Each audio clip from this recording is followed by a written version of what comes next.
راولپنڈی سے سعیدہ ناز بات کر رہی ہوں اور میں ایک ہاؤس وائف ہوں. میں وزیر اعظم صاحب سے مہنگائی پہ سوال کرنا چاہ رہی ہوں. وزیر اعظم صاحب، پچھلے سال اسی پروگرام میں مہنگائی کے سوال پہ جواب پر آپ نے بولا تھا کہ بہت جلد مہنگائی پہ قابو پا لیا جائے گا. ابھی سال ہونے کو ہے مگر مہنگائی ڈبل ہو گئی ہے.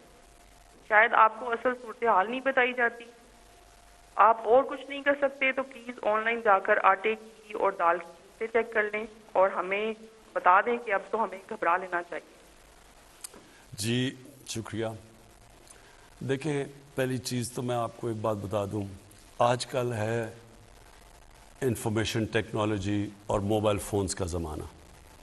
میں جب صبح 1 گھنٹہ اٹھتا ہوں، 1 گھنٹے کے اندر اپنے موبائل پہ مجھے ساری انفارمیشن مل جاتی ہے کہ ملک میں کس طبقے کے اوپر کیا گزر رہی ہے. تو میں آپ کو پھر سے یہ کہہ دوں کہ یہ سب سے بڑا میرے لیے، اگر آپ کہیں نا کہ ایک چیز جو مجھے کئی دفعہ راتوں کو جگاتی ہے، وہ صرف مہنگائی ہے. اور مہنگائی کا صرف میں اب آپ کو سمجھانا چاہتا ہوں کہ دیکھیں، مجھے کئی دفعہ بڑا افسوس ہوتا ہے. میں ہمارے پاس بڑے اچھے اس ملک میں صحافی ہیں. ہمارے پاس ہم بڑے خوش قسمت ہیں کہ ہمارے پاس ایک ایسی بھی جرنلزم ہے جو کہ بڑا لوگوں کو انفارم کرتی ہے، لوگوں کو آگاہ کرتی ہے ملک کے صورتحال سے. لیکن بدقسمتی سے ایسے بھی ہیں جو سارا وقت مایوسی پھیلا دیتے ہیں. مہنگائی اس وقت دنیا کا فینومینا ہے. سعیدہ پلیز آپ میری ذرا غور سے بات سن لیں کہ مہنگائی صرف پاکستان کا ایشو نہیں ہے. اب میں آپ کو بتاؤں 2 قسم کی مہنگائیاں ہوئیں. ایک تو جب ہمیں حکومت ملی تو کیونکہ ہم جو دنیا کو ایکسپورٹ کر رہے تھے اور جو دنیا سے چیزیں خرید رہے تھے، اس میں اتنا بڑا خسارہ تھا کہ پاکستان کی تاریخ میں سب سے بڑا، جس کو کرنٹ اکاؤنٹ ڈیفیسٹ کہتے ہیں، وہ ہمیں ملا تقریباً $20 ارب کا. اس کا مطلب کیا ہوا کہ سارا پریشر روپے پہ پڑ گیا کیونکہ ڈالر کم ہو گئے. ڈالر کی آخر میں قیمت اوپر جانی تھی. ہمارے پاس ڈالرز ہی نہیں تھے کہ ہم مارکیٹ میں پھینک کے وہ ڈالر کی قیمت نیچے رکھتے. تو جب ہمارے اوپر سارا بوجھ پڑا تو روپیہ جب گرا، جب روپیہ گرتا ہے تو جو چیزیں ہم امپورٹ کرتے ہیں مہنگی ہو جاتی ہیں. تو پہلا تو لہر مہنگائی کی تب آئی جب روپیہ نیچے گیا اور اپنے لیول پہ پہنچا. تو ایک تو اس کی مہنگائی آئی اس کی وجہ سے. یہ دوسرا یہ مہنگائی کا جو آپ آج بات کر رہے ہیں نا کہ سال پہلے اور اب میں کیا فرق ہے، میں ذرا آپ کو صرف بتانا چاہتا ہوں کہ یہ اب ایک کرونا کی وجہ سے دنیا کے اندر جو سپلائی شارٹیجز ہوئی، یہ اب اس کی لہر آئی ہوئی ہے. اور اس میں پاکستان اکیلا نہیں ہے ملوث اس مہنگائی میں. آپ کو یہ پتہ ہونا چاہیے کہ ہمارے سے وہ ملک، امیر ترین ملک یعنی برطانیہ کی 50، اس کی صرف 6 کروڑ آبادی ہے، ہماری 22 کروڑ ہے. ان کا جو سالانہ آمدنی ہے، جو GDP کہتے ہیں، وہ تقریباً 50 گنا ہے پاکستان سے زیادہ. اب ان کی امریکہ کی میں اس لیے مثال دیتا ہوں کہ ہم نے کووڈ کے دوران جو سب سے زیادہ پیسہ خرچ کیا عوام کی بھلائی کے لیے، مدد کرنے کے لیے، وہ $8 ارب تھا. امریکہ اب تک $6,000 ارب خرچ کر چکا ہے. تو پہلے ذرا دیکھ لیں کہ ہماری حالات کیا ہیں، ان کے کیا ہیں. اب میں صرف آپ کو یہ بتانا چاہتا ہوں کہ ان ملکوں کے اندر کیا گزر رہی ہے. پہلے یہ ورلڈ فوڈ پرائسز، یہ اس وقت دنیا میں 10 سال سب سے زیادہ مہنگائی ہے. امریکہ کے اندر یہ ہیڈ لائن ہے 40 سال میں سب سے زیادہ مہنگائی ہے. جاپان کی دسمبر ہول سیل انفلیشن، یہ رائٹرز کے مطابق، یہ ان کی 20 سال میں جاپان میں مہنگائی آئی ہے. پام آئل جو کہ گھی مہنگا ہو گیا ہے، یہ دنیا کے اندر ریکارڈ اوپر چلا گیا. بدقسمتی سے ہمیں امپورٹ کرنا پڑتا ہے. یہ جو ہمارا گھی ہے 75% امپورٹ ہوتا ہے. اس کا ریکارڈ قیمتیں دگنی سے بھی اوپر چلی گئی ہے. پھر جناب جس طرح میں نے آپ کو شروع میں کہا کہ ان کا 50 گنا زیادہ ان کی دولت ہے ہمارے سے، ان کی جو GDP ہے ہمارے سے. 30 سال میں سب سے زیادہ برطانیہ کے اندر مہنگائی ہے. فرانس کے اندر 13 سال میں سب سے زیادہ ان کے مہنگائی آئی ہے. جرمنی کی جو انفلیشن ریٹ ہے وہ 30 سال میں سب سے زیادہ ہے.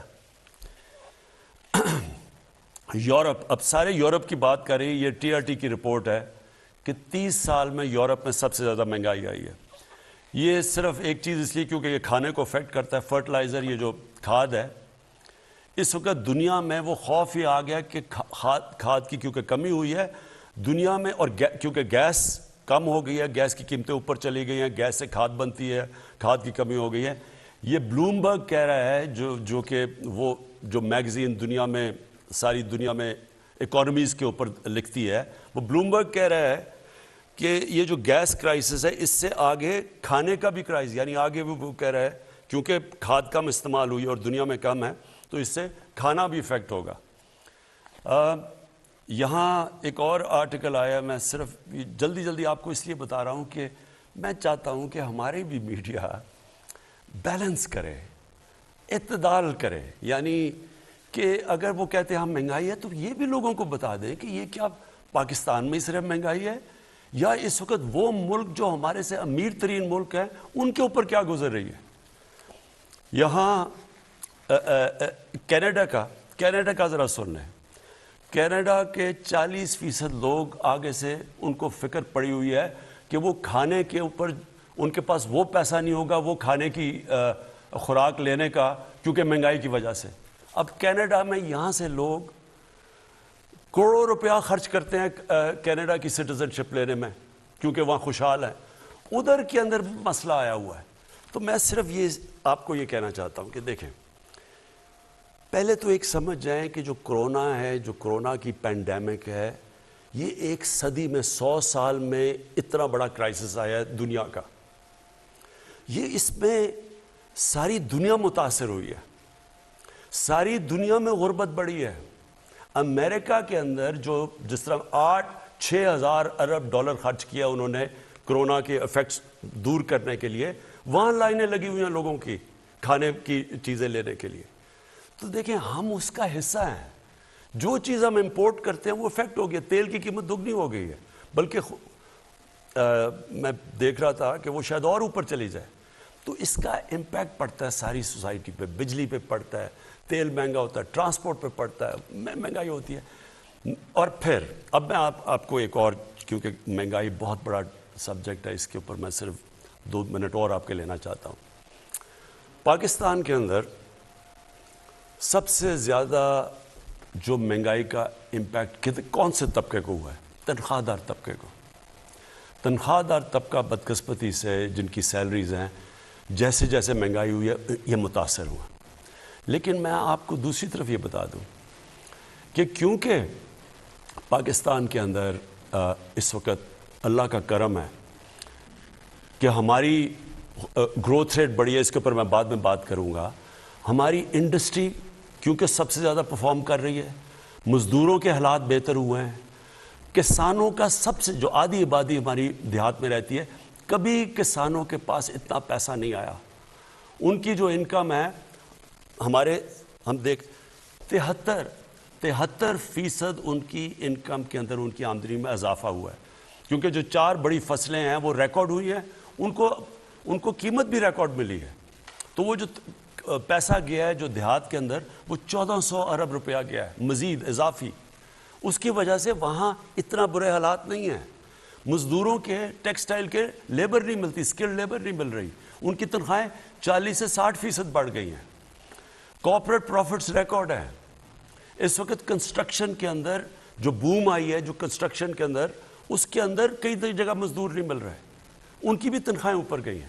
صرف جو مجھے افسوس سے کہنا پڑتا ہے اور جو ہم نے ابھی ٹھیک کرنا ہے وہ ہے ہمارا تنخواہ دار طبقہ.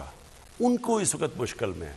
اور میں آپ کو یہ آخر میں یہ کہہ دوں کہ ہماری اب پوری کوشش ہے، جیسے جیسے ہماری اللہ کا شکر ہے ٹیکس کلیکشن بڑھتی جا رہی ہے، ہماری پوری کوشش ہے کہ ہم جیسے جیسے پیسے بڑھیں اپنے احساس راشن کے اندر بھی اضافہ کریں اس طبقے کو جو تنخواہ دار ہے اس کی مدد کرنے کے لیے.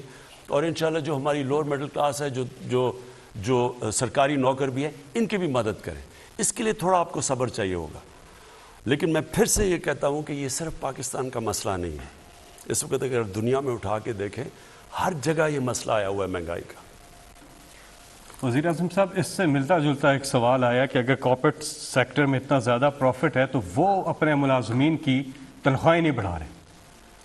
جی یہ بالکل ٹھیک ہے. میں نے بھی ان کو اپیل کی ہوئی ہے کہ کارپوریٹ میں ریکارڈ پروفٹ آئے ہیں. میں دیکھ رہا تھا کارپوریٹ پروفٹ 980 ارب روپے کے ہوئے ہیں. اور میں پھر آج اپیل کر رہا ہوں اور میں ان کو بلا کے بھی بڑے انڈسٹریز کو کہوں گا کہ آپ کو مدد کرنی چاہیے. آپ اپنے جو مزدور ہیں جو آپ کے کام کر رہے ہیں ان کے لیے ان کی تنخواہیں بڑھانی چاہیے, کیونکہ آپ کے ایسے تو نفع کبھی ہوئے ہی نہیں ہیں جو آپ کے پاس آ رہے ہیں. تو آپ کی ذمہ داری